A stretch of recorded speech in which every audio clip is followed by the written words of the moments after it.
Hello guys, അടുത്തതായിട്ട് ഞാൻ പോകുന്നത് എൻ്റെ സ്വന്തം നാടായ വണ്ടൂർ എന്ന് പറയുന്ന സ്ഥലത്തോട്ടാണ്. അങ്ങനെ ഞാൻ ഈ മനോഹരമായ ബീച്ച് തീരത്തേക്ക് എത്തിയിരിക്കുന്നു ഗായ്സ്.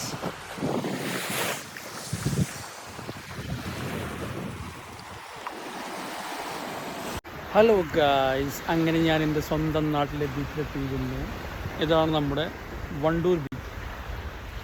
എൻ്റെ സ്വന്തം നാടിൻ്റെ പേരായ വണ്ടൂർ ബീച്ചിലാണ് ഞാനിപ്പോൾ നിൽക്കുന്നത്. അതിൻ്റെ തീരെ ഓരമാണ് ഈ കാണുന്നത്. ഈ വണ്ടൂർ ബീച്ച് സ്ഥിതി ചെയ്യുന്നത് വേറെ എവിടെയല്ല, നമ്മുടെ ഇന്ത്യയിൽ തന്നെയാണ്. നമ്മുടെ ഇന്ത്യയിലെ യൂണിയൻ ടെറിട്ടറിയായ ആൻഡമാനിൽ സൗത്ത് ആൻഡമാനിലാണ് വണ്ടൂർ സ്ഥിതി ചെയ്യുന്നത്. പോർട്ട് ബ്ലെയറിന് അടുത്തായിട്ടാണ് സ്ഥിതി ചെയ്യുന്നത്.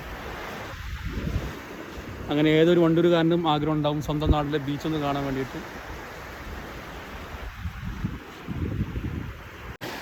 ഈ മുമ്പിൽ കാണുന്നതെല്ലാം ചെറിയ ചെറിയ ദ്വീപുകളാണ്, ചെറിയ ചെറിയ ഐലൻഡുകളാണ് ഈ കാണപ്പെടുന്നത്.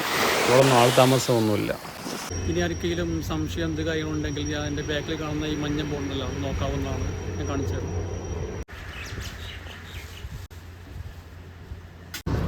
അങ്ങനെ ഞാൻ എൻ്റെ നാടായ വണ്ടൂർ ബീച്ചിനോട് യാത്ര പറഞ്ഞ് തിരിച്ച് പോർട്ട് ബ്ലെയറിലോട്ട് പോവുകയാണ്.